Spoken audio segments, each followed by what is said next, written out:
నేర్చుకుందాం పిల్లలు. మమ్మల్నిగా ప్రేమించు మా పరలోకపు తండ్రి, నాయన ముఖ్యాంశమైన దేవ, నీ వాక్య ధ్యానములకి వచ్చి ఉండగా మీ ఆత్మతో అభిషేకించమని ప్రార్థన చేస్తున్నాం. నీ పరిశుద్ధాత్మతోనైనా నన్ను నింపండి, నైనా వాక్యముతోనైనా. పరిశుద్ధాత్మ దేవ, మాతో మాట్లాడి మమ్మల్ని అందరినీ దేవ బలపరిచి నాయన స్థిరపరిచి ఈ స్థలం నుంచి పంపించమని యేసయ్య అతి పరిశుద్ధ నామమున అడిగి వేడుకుంటున్నాను తండ్రి, ఆమేన్. హల్లెలూయా. దేవుని స్తోత్రం. కొన్ని నిమిషాలు దేవుని వాక్యాన్ని ధ్యానించుకుందాం పిల్లలు. మరి యేసు ప్రభు వారి యొక్క 33 సంవత్సరాల జీవితము, మరి 3.5 సంవత్సరాల పరిచయ కాలము చివరి వారములోనికి ప్రవేశించాము. లెంట్లో కూడా చివరి వారంలో ప్రవేశించాము. మరి పిల్లలు, దేవుని వాక్య భాగంలో చూసినప్పుడు ఆదివారం రోజు మరి మనము జయప్రవేశపు యొక్క ఆరాధనను జరుపుకున్నాం. స్తోత్రం. చూసినప్పుడు జయప్రవేశం ఆరాధన తర్వాత వెంటనే వచ్చింది ఆలయ శుద్ధీకరణ. దేవుని వాక్యమాలో మత్తయి సువార్తికుడు రాస్తున్నప్పుడు ఈ అధ్యాయాన్ని చదువుతున్నప్పుడు ఎలా ఉంటుందంటే, it looks like the continuation of the triumphal entry, but actually it is not like that. యేసు ప్రభు వారు యెరూషలేములోకి జయప్రవేశము అప్పటికి సాయంకాలం అయిపోయినట్టుగా చూస్తాం. అక్కడ ఈ ఆలయ శుద్ధీకరణ సోమవారం రోజు జరిగినట్టుగా చూస్తాం.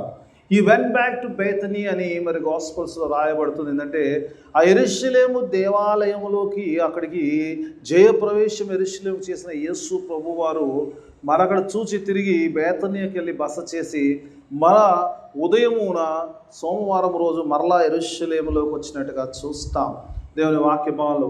ఆ సోమవారం వరకు జరిగిన సంఘటనను మనం ధ్యానిస్తున్నాం, ఆలయ శుద్ధీకరణ. దేవుని వాక్యభాగంలో చూసినప్పుడు యేసు ప్రభు వారు యెరూషలేము దేవాలయములోకి ప్రవేశించినప్పుడు, యెరూషలేము దేవాలయములో చూసినప్పుడు, యెరూషలేము దేవాలయము మరి చూసినప్పుడు 3 భాగాలుగా ఉంటుంది ఒక దేవాలయం. మొదటిది అతి పరిశుద్ధ స్థలము. ఆ తెర వెనుకకు మరి సంవత్సరానికి ఒకసారి ప్రధాన యాజకుడు అతి పరిశుద్ధ స్థలంలో ప్రవేశించేవాడు. This was the first part of the temple. And second part is the holy place where the priest would perform the duties. యాజకులు తమ ధర్మము చేసే విధానము, యాజక ధర్మము చేసే ఆ యొక్క ప్రక్రియ అంతా కూడా పరిశుద్ధ స్థలములో ఉన్నట్టుగా చూస్తాం. ఆ తర్వాత then comes to the people, ప్రజలకు చెందినవి కూడా మరలా 3 విధాలుగా విభజించబడ్డట్టుగా చూస్తాం. మొట్టమొదటిగా యాక్సెస్ టు ది జ్యూస్, మొదటి యూదులకు ఉన్నట్టుగా చూస్తాము. యూదుల యొక్క స్థలం ప్రత్యేకింపబడ్డట్టుగా చూస్తాం. యూదుల యొక్క స్థలము ప్రత్యేకింపబడ్డ తర్వాత నెక్స్ట్ ప్లేస్లోకి వస్తేలకే స్త్రీలకు కేటాయించబడుతుందంట. ఆ తర్వాత మరి యూదునేతరులకు, అన్యజనుల కోసము ఈ సాధారణ స్థలం అయితే ఉందో అన్యజనులకు 3వ భాగంగా ఉంటుంది జెంటైల్స్ ప్లేస్. అంటే పిల్లలు, దేవుని వాక్య భాగంలో చూసినప్పుడు ఆనాటి నుంచి మరి దేవాతి దేవుడు మరొక జూయిష్ కల్చర్ కాకుండా అందరికీ చెందినవాడు. Everybody can go and visit and worship the God, but their places are different. అక్కడ చూసినప్పుడు మరి దేవుని వాక్యభాగంలో చూసినప్పుడు యేసు ప్రభు వారు ప్రవేశించినప్పుడు ఆయన మరి లోపలికి ప్రవేశించలేదు. ఇంకా జెంటైల్స్లో ఉంటే అన్య జనాంగము ఎక్కడి నుంచి అయితే దేవుని ఆరాధించే స్థలం, ఆ స్థలం అంతా కూడా అక్కడంతా కూడా మరి క్రయ విక్రయంతో నింపబడ్డట్టుగా చూస్తాం. ఒక రకంగా మన హేరోదు కాలంలో చేసినప్పుడు ఇక్కడి నుంచి కూడా రెవెన్యూస్ వెళ్తున్నట్టుగా చూస్తాం. మరి అక్కడికి మరి ఆ అధికారులకు మరి ఈ ప్రదేశంలో నుంచి ఎక్కడైతే ఈ క్రయ విక్రయాలు జరుగుతాయో ఇందులో నుంచి కూడా ట్యాక్స్ వెళ్తున్నట్టుగా చూసినప్పుడు అందుకే దేవుని వాక్యభాగంలో అదొక బిజినెస్ ప్లేస్లా అయిపోయింది. Even though entire temple place is a holy place, అంత పరిశుద్ధ స్థలం. అది స్త్రీలు కూర్చున్న స్థలమే కానీ, అది యూదులు కూర్చున్న స్థలమే, అది యాజకులది కానీ, అది పరిశుద్ధ ప్రతిదీ కూడా everything is Holi. Entire temple is Holi because it belongs to God. అది దేవునికి చెందింది కాబట్టి. దేవుని వాక్యభాగంలో చూసినప్పుడు యేసు ప్రభు ఇంకా పిల్లరా ఈ ప్రదేశంలో చూసినప్పుడు యేసు ప్రభువుకి బాధ కలిగించేది ఏంటంటే టెంపుల్ ఏరియా అంతా కూడా ఒక బిజినెస్ సెంటర్గా మార్చబడ్డగా చూస్తాం. ఇవాళ చాలా టెంపుల్ బిజినెస్గా మార్చబడ్డాయి కదా, అవుతలేవా? ప్రేరాయలకు రేట్స్ ఉంటుంది, దీనికో రేటు దానికో రేటు అమ్ముకునే స్థితిలో ఉంటాయి పిల్లలు. కొన్నిసార్లు నేమ్ ప్లేట్స్ ఉన్నాయి, కొన్ని సంఘాలు ఉన్నాయి నేమ్ ప్లేట్స్ ఉన్నాయి. కొన్నిసార్లు ఒక సంఘంది, I don't want name them, కానీ ఆ బోర్డు అంట ముందే వేసేసుకుంటే సంహారతోటి దాటిపోతుందంట. ఎప్పుడు సంహరదూత పస్కా కాలంలో వచ్చిన సంహరదూత ఇప్పుడు దాడిపోతుంది. ఇట్స్ లైక్ ఓన్లీ ఎందుకు కొన్నిసార్లు ఇలాంటి, ఎందుకంటే when church becomes the business place, it hurts God. It should be a worship place. ఈ యొక్క కాన్సెప్ట్ అంతా కూడా దేవుడు మనకు రాయించబడింది. అంటే when you come to the church, your motive should be praising God or worshipping the God. దేవుని worshipping God, దేవుని ఆరాధించడం తప్ప ఇంకొక ఆలోచించకూడదు దేవుని యొక్క సన్నిధిలో వచ్చినప్పుడు. ఇక్కడ యేసు ప్రభువారు ఎప్పుడైతే ఆ ఆలయంలో ప్రాంగంలో ప్రవేశించారో ఇవన్నీ చూసినప్పుడు ఆయనకు ఎంతో బాధ కలిగినప్పుడు చూస్తాము.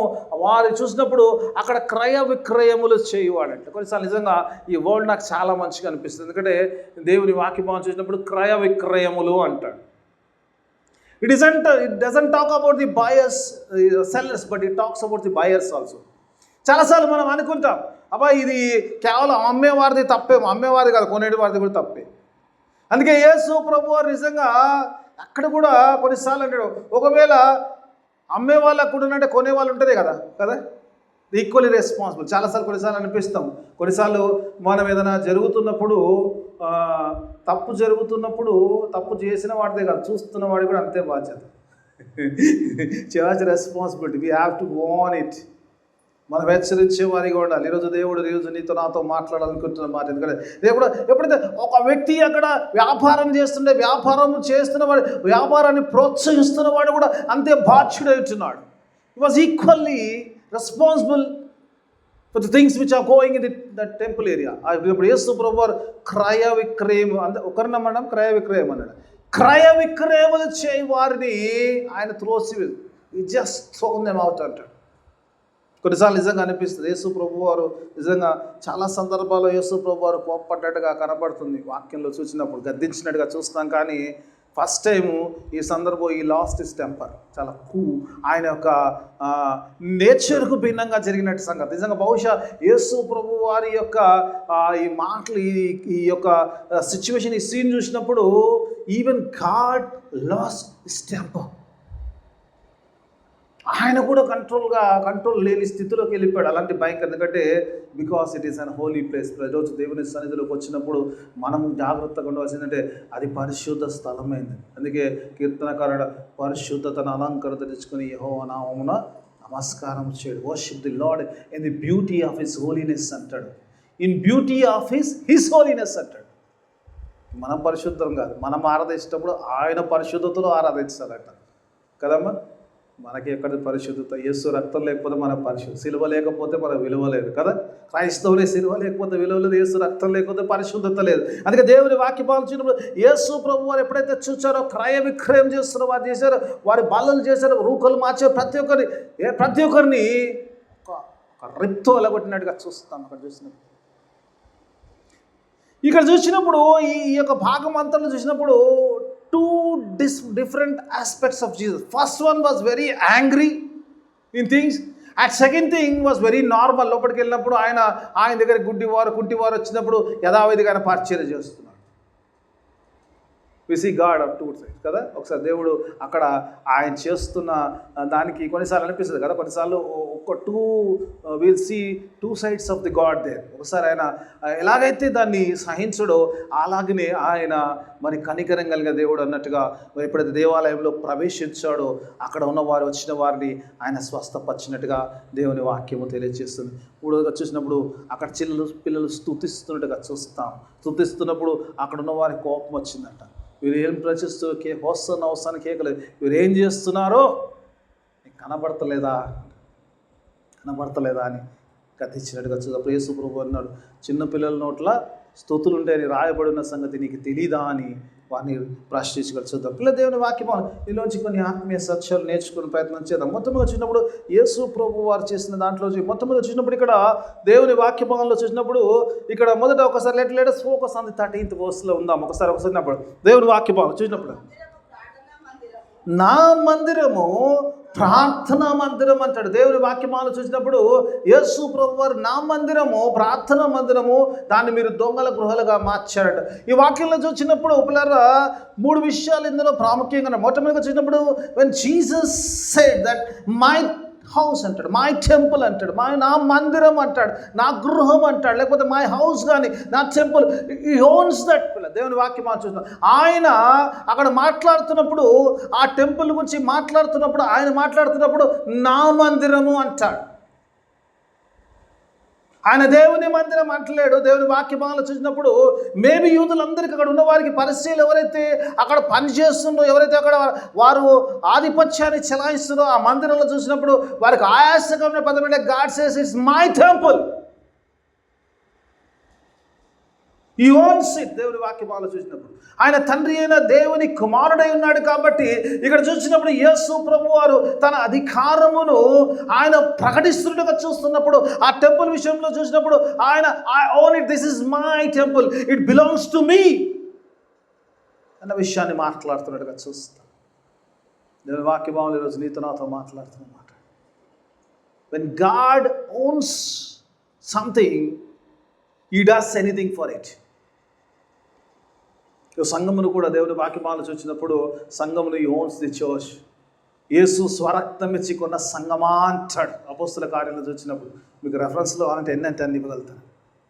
ఈ ఓన్స్ ది చర్చ్. చర్చ్ మర్చిపోయింది. ఎందుకంటే మనం చాలాసార్లు మన ఓనర్ను మర్చిపోతుంటాం చాలాసార్లు. ఈరోజు we think that we are the owners. ఈరోజు యేసు ప్రభు వారు జ్ఞాపకం చేయడు. దేవుని వాక్యములో మందిరముని గురించి మాట్లాడుతున్నప్పుడు ఆయన అంటాడు నా మందిరము అంటాడు, ఇట్ ఈస్ మై టెంపుల్. ఇక్కడ ఎవరైనా దేవునికి చెందిన వారు ఉన్నారన్న? నేను దేవునికి సంబంధం లేదనుకుంటా, దేవుడు నన్ను ఓన్ చేయడానికి వారు అనుకుంటారా?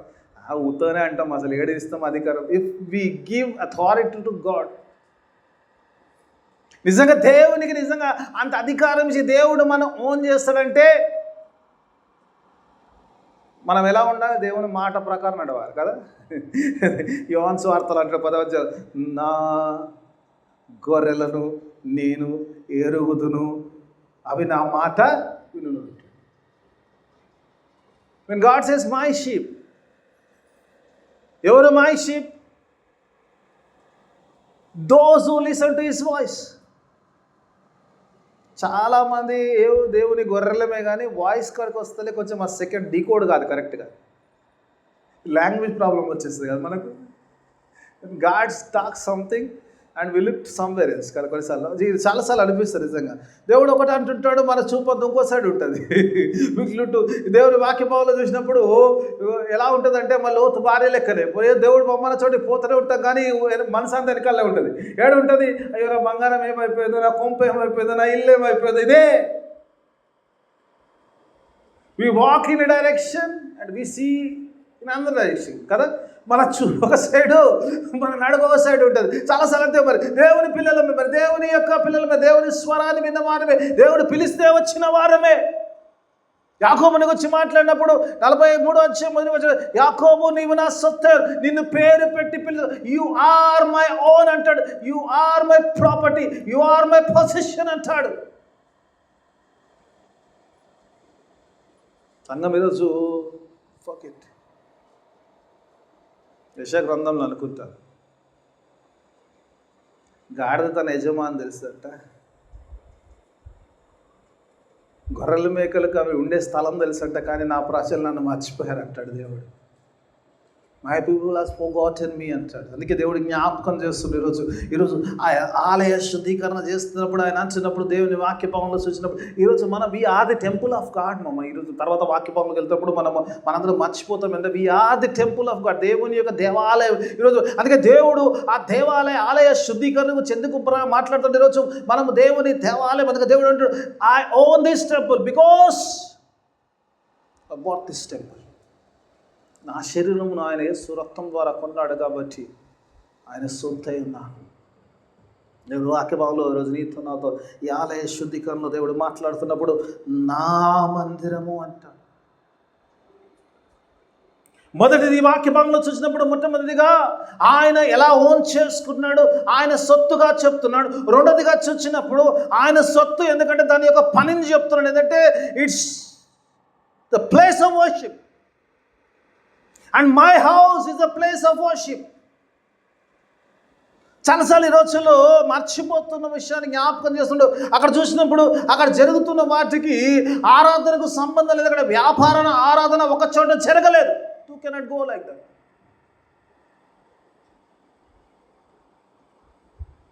విశ్వాసంలో ఒక విషయం తెలుసా అమ్మ? విశ్వాసము భయం అంట ప్యారలల్గా నడవలేవంట. కానీ మనం రెండింటిని నడిపిస్తుంటాం అట్లా. You have faith, you should not have fear. If you fear, you don't have faith. Bible గ్రంథంలో రాయబడ్డది నాకు తెలియదు, కానీ 360 సార్లు రాశారంట. నాకు తెలియదు.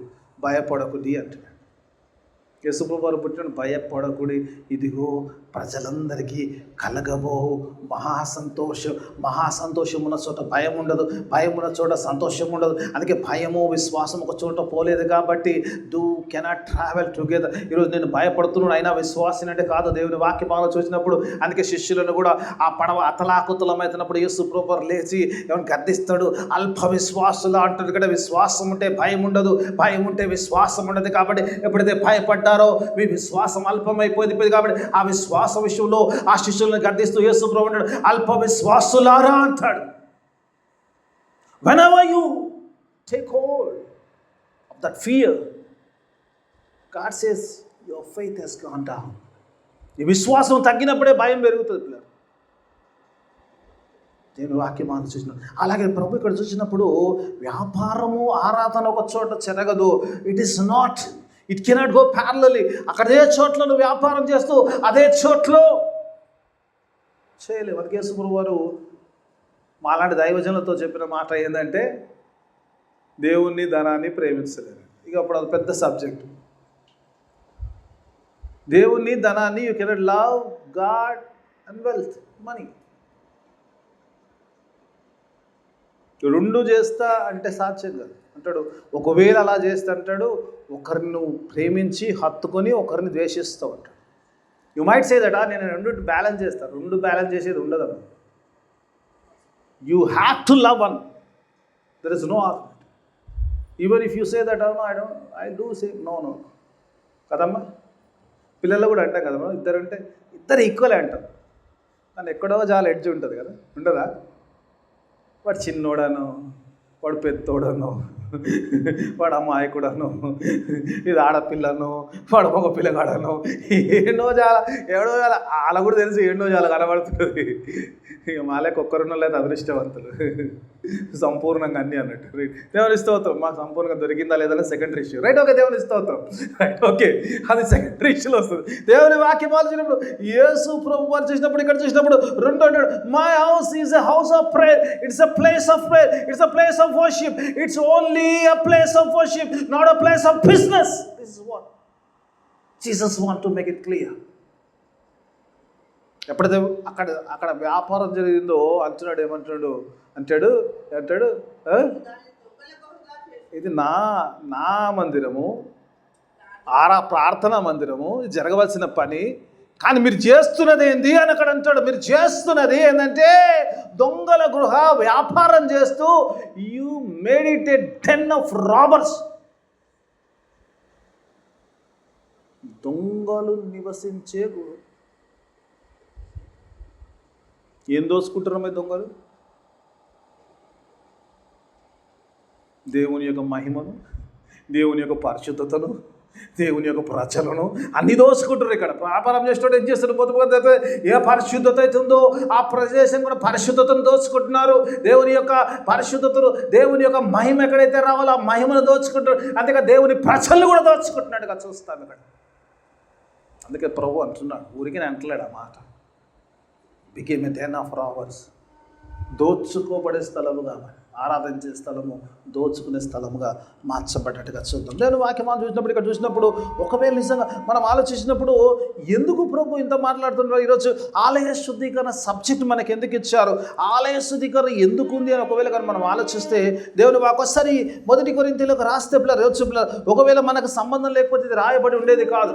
ఈరోజు దేవుని వాక్యమానం చూసినప్పుడు 1 కొరింథీయులకు రాసిన పత్రిక 6వ అధ్యాయము 19-20 వచనాల్లో చూసినప్పుడు ఇక్కడ చక్కని మాటలు అపోస్తలుడైన పౌలు కొరింథీ సంఘానికి రాస్తూ దీనికి లింక్ చేస్తాడు. వాట్ ఈస్ దిస్ టెంపుల్ అనే విషయాన్ని గురించి రాస్తాడు. ఒకసారి చూద్దాం. Let us read two verses.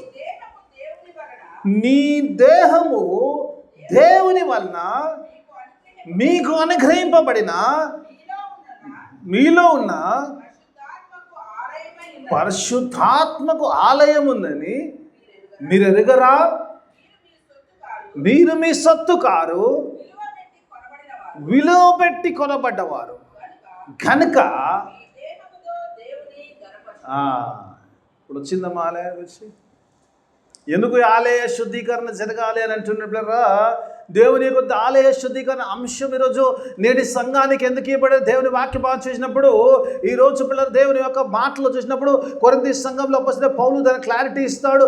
ఈరోజు యేసు ప్రభువు ఆ యొక్క కార్యము ఎందుకు రాయించాడంటే, ఈరోజు దేవుని ఆలయమైన నా ఆలయము శుద్ధీకరింపబడాల్సినది. It has to be cleansed. అందుకే చాలాసార్లు ఈరోజు సంఘానికి తెలియని విషయం అంటాడు, మీ దేహము మీలో నివసిస్తున్న దేవుని యొక్క ఆత్మకు మరి ఆలయమని మీరు ఎరగరాట. ఫస్ట్ క్వశ్చన్ వేస్తున్నాడు, don't you know that your body is a temple? ఒకసారి జ్ఞాపకం చేస్తుంది ఈరోజు నీతో నాతో ప్రభు మాట్లాడాలనుకున్న మాట ఏంటంటే, నీ దేహం ఏదైతుందో అది దేవుని పరిశుద్ధాత్మకు మరి ఉంచబడడానికి ఉండడానికి ఇవ్వబడిన ఆలయం ఏది. First remember that we are the temples of the God. చాలాసార్లు ఈరోజు మర్చిపోతున్నాం. ఈరోజు మన శరీరంతో ఎలా పడితే అలా చేసుకోవచ్చు అనుకుంటాం. 3వ అధ్యాయానికి వెళ్తుంటే, ఎవడైనా దేవుని ఆలయమును పాడు చేసిన ఎడల వాని దేవుడు పాడు చేస్తారట. నేను దేవుని ఆలయాన్ని ఉన్నాను, పాడు చేశారనుకో, ఎవరు పాడు చేస్తారు ఆలయాన్ని? దేవుడు పాడు చేసే తర్వాత సంగతి. ఎవడైనా పాడు చేస్తే ముందు నేనే పాడు చేసుకుంటాను, ముందు నాకు నేనే పాడు చేసుకుంటా. అందుకే అంటాడు మీకు దేవుని వల్ల అనుగ్రహింపబడదు. ఈ బాడీకి వచ్చి గాడ్స్ టాక్స్ అబౌట్ ఈ గేవ్ ఆ బాడీ. ఆయన మనకు శరీరం ఇచ్చాడట. దేవుడు మీకు అనుగ్రహించిన అంటాడు. అంతేనమ్మా? మీ దేవుడు మీకు అనుగ్రహించిన ఈ దేహం చాలాసార్లు ఏమో కూడా నాది అనుకుంటాం. నాది కాదు, నీది కాదు, అది యేసయ్యది. My body belongs to Jesus. I cannot do anything wrong with my body because it belongs to God.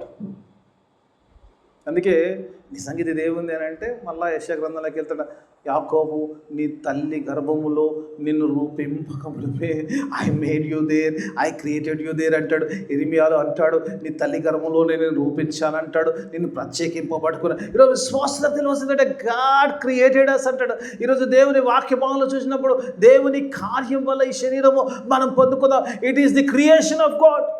చాలాసార్లు అనుకుంటే ఆదాము ఒక్కడే కరెక్ట్ దేవుడు అనుగ్రహించిన. ఈరోజు దేవుడు నాకు ఇచ్చిన శరీరం and my owner is God. ఈ విషయాన్ని దేవుడు క్లియర్గా చెప్తాడు. ఏ రీతిగా అయితే ఆ యొక్క ఆలయం విషయంలో నా మందిరం అంట, ఈరోజు నా శరీరం విషయం దేవుడు అంటున్నమాట, నా మందిరమా, ఐ ఓన్ యూ అంటున్నాడు. ఎంతమంది మీరు నిజంగా దేవునికి ఓనర్షిప్ ఇస్తున్నాం, దేవుని ఓన్ చేసుకుంటున్నాం, దేవునికి ఓన్. నాకు 2 వ్యక్తులు చాలా మంచిగా అనిపిస్తుంది. ఒక దావీదు అంటాడు, యెహోవా నా కాపరి అంటాడు కదా. My God he owns God. దేవుని వాక్యం కొన్నిసార్లు నిజంగా దేవుడు కూడా చాలామంది గురించి మాట్లాడు. పౌలు కూడా అంటాడు, నా దేవుడు మీ కోసం, my God will supply all your needs అంటాడు ఫిలిప్పీ పత్రిక. హి ఓన్స్ గాడ్. దేవుడు కూడా నిజంగా ఎవరైతే తనవారు అనుకుంటాడో వారందరితో మాట్లాడతారు దేవుని వల్ల. యోబుని గురించి మాట్లాడేటప్పుడు ఏమంటాడమ్మా, నా దాసుడైన యోబుని గురించి ఆలోచించావంటాడు, మై సర్వెంట్ అంటాడు. కొన్నిసార్లు ఆ మాట విన్నప్పుడు నిజంగా యోబు గ్రంథం 1వ అధ్యాయం 8వ వచనం, నా దాసుడైన యోబు సంగతి ఆలోచించావంటాడు, మై సర్వెంట్ అంటాడు. హి ఓన్స్ లైక్ ఎనీథింగ్.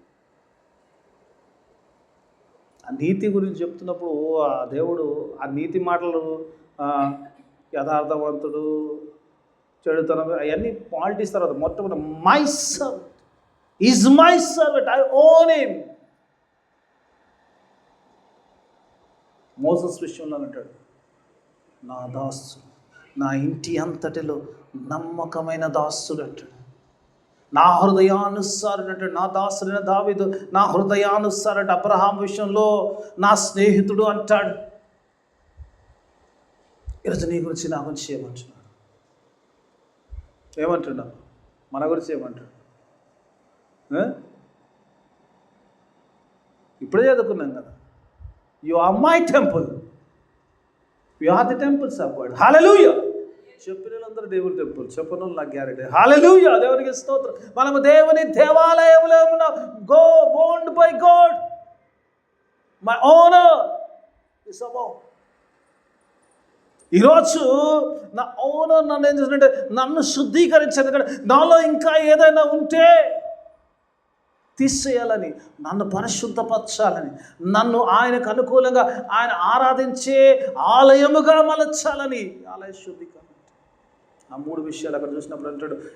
కొన్నిసార్లు అంటే దేవుని యొక్క అక్కడ చూసినప్పుడు అంటాడు, మరి మీరు ఎరగరా అని ఒక ప్రశ్న ఇస్తాడు కొరింథీయులకు రాసినప్పుడు. అంతేకాకుండా అంటాడు కదా, అంటాడు ఆ పరిశుద్ధాత్మకు నిలయం అంటాడు, మందిరం అంటాడు, పరిశుద్ధాత్మ ఉండే మలిదం. అందుకే యేసు ప్రభువు వారు వెళ్ళిపోయేటప్పుడు ఒక మాట చెప్తాడు కదా, ఏమంటాడు?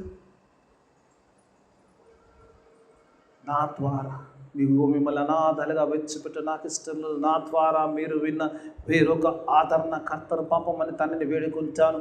ఆయన మీతోనూ మీలోనూ నివసించినట్టు.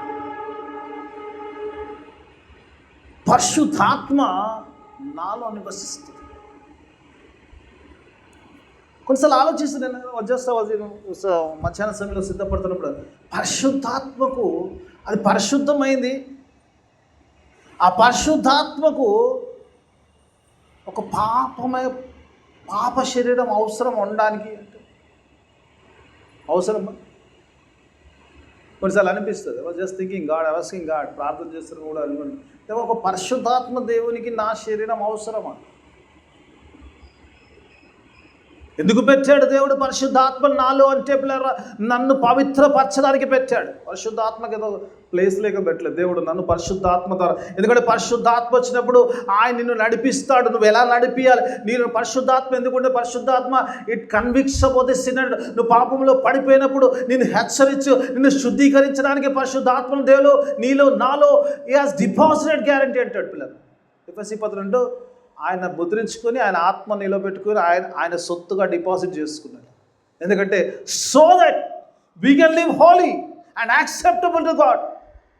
పరిశుద్ధాత్మ దేవుడు నా హృదయంలో ఎందుకు పెట్టాడు అంటే ఈ ఆలయాన్ని శుద్ధీకరించాలి.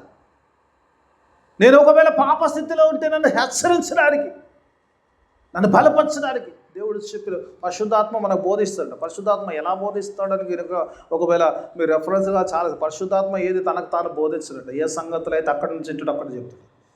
పరిశుద్ధాత్మ ఇన్స్ట్రక్షన్ పరలోకం నుంచి వస్తాడు. ఆ పరలోకం వచ్చిన ఇన్స్ట్రక్షన్ బట్టి నిన్ను హెచ్చరిస్తున్నాడు, నిన్ను నడిపిస్తుంటాడు, నేను పరిశుద్ధునిగా చేస్తుంటాడు. నీ వాక్, నీ నడకను సరిచేస్తూ దేవునికి అనుకూలంగా చేస్తుంటాడు.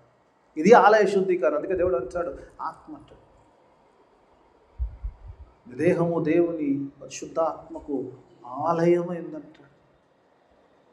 So that you can walk as a holy temples of God in this world.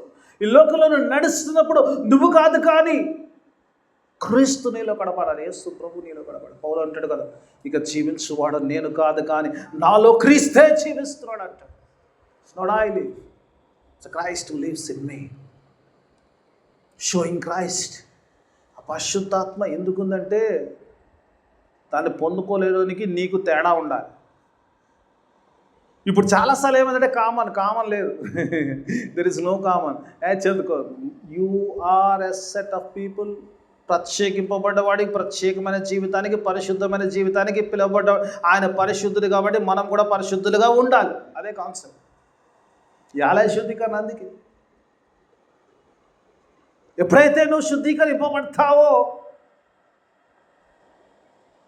అక్కడ చూసినప్పుడు బలహీనతలు ఏదో అవన్నీ కూడా సరి చేయబడేట్టుగా చూస్తాం. టైం అయిపోయింది, ఐఎమ్ క్లోజింగ్. ఎప్పుడైతే దేవుని సన్నిధిలో when you allow God to cleanse you, from your unholiness. You allow him to make him holy. ఎలా అంటుందమ్మో, ఎలా పరిశుద్ధం అవుతావు? యోహాను సువార్త 17:3 అంటాడు కదా, నేను పలికిన మాటల ద్వారా మీరు శుద్ధులు. You can be cleansed by his word. ఎఫెసీ పత్రిక వాక్యం అనే ఉదక స్నానం చేయమంటాడు. You can be cleansed by his word. ఆయన వాక్యము, ఎందుకంటే వాక్య దేవుడు వాక్యం ద్వారా మాట్లాడతారు, వాక్యం ద్వారా ఆడతారు, పరిశుద్ధాత్మ ద్వారా నేను నడిపిస్తూ ఉంటాడు. ఆ పరిశుద్ధతలోకి నువ్వు వచ్చినప్పుడు ఆ పరిశుద్ధంలో జీవించడానికి ఎప్పుడైతే నువ్వు చేస్తావో నీలో ఉన్న ప్రతి బలహీనత, యేసు ప్రభువు వారు ఒక్కసారి ఆలయ అక్కడ శుద్ధీకరణ కానీ వెంటనే చర్చ్లో లోపలికి టెంపుల్లోకి వెళ్ళగానే ఫస్ట్ థింగ్ ఈజ్ దట్ ఈ strength and the what is week. ఏదైతే బలహీనంగా ఉందో బలహీనమైన దాన్ని బలపరచడానికి, ఎక్కడైతే స్వస్థత లేదో అక్కడ స్వస్థత అనుగ్రహించడానికి ఈ ఆలయ శుద్ధీకరణ జరుగుతుంది. ఏదైతే నీకు కనబడదో గుడ్డి వారికి చూపునియడానికి వెళ్ళాడట. లోక సంబంధమైన దేవత అంట గుడ్డితనం కలిగజేస్తాడు దేవుని యొక్క కార్యాలు చూడకుండా. God want to remove all the blindness so that you can have a clear vision of God. దేవుని యొక్క చూడ్డానికి, బలహీనంగా ఉన్న వారిని బలపరచడానికి, ఆ తర్వాత వెంటనే ఆరాధనకు ప్రవేశించినప్పుడు ఎప్పుడైతే ఆ శుద్ధీకరణ జరిగిందో అక్కడ జరగవలసిన కార్యము ఆరాధన జరుగుతున్న ఇట్ వాజ్ వర్షిప్. వర్షిప్ కూడా అంటే చిన్న పిల్లలు అంటారు, అంటే ఎవ్రీ వన్, పిల్లలు పెద్దలు ప్రతి ఒక్కరు కూడా ప్రభుని ఆరాధించే స్థలముగా మార్చబడేట్టుగా చూస్తాం. దేవుని వాక్యంలో ఈరోజు నీతో నాతో మాట్లాడుతున్నాం. Let us allow God to cleanse our temple. ప్రార్థన చేద్దాం, దేవానైనా ఇంకా నాలోనైనా నీ ఆత్మకు నిలయమైన నా యొక్క శరీరంలో ఇంకా బలహీనతలుంటే ప్రతి బలహీనతను తీసివేసి నన్ను బలపరచు దేవా. పరిశుద్ధంగా ప్రభు కొరకు జీవించేవాడిగా చేయను. ప్రతి అపవిత్రతను తొలగించిన పరిశుద్ధతను నాకు అనుగ్రహించు దేవా.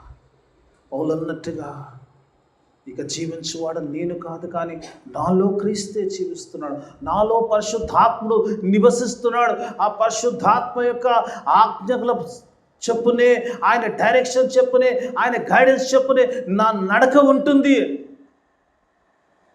అలాంటి శుద్ధీకరణ పొందుకొని ఈ లోకంలోకి వెళ్ళి ప్రభు కొరకు జీవించడానికి దేవుడు తన కృపా సహాయాన్ని మనందరికీ అనుగ్రహించిన ప్రార్థన చేస్తున్నా. లేచిందాం ప్రార్థన, ప్రభుని ప్రార్థన ఆశీర్వాదం సెలవుకి ఆరాధన ముగించుకున్నాం.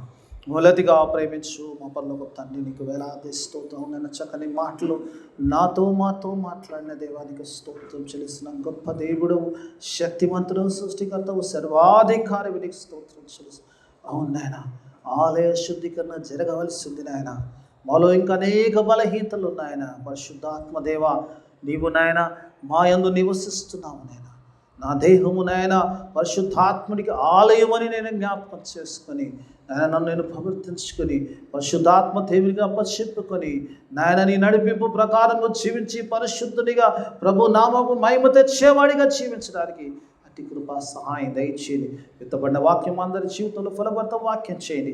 వాక్యానుసారమైన జీవితాన్ని దయచేయమని గొప్ప దీవెనలో చేర్చిన బిడ్డను సంఘములో నింపి పంపించమని సాది పరిశుద్ధ నామమున అడిగి వేడుకుంటున్నాను తండ్రి. ఆమేన్.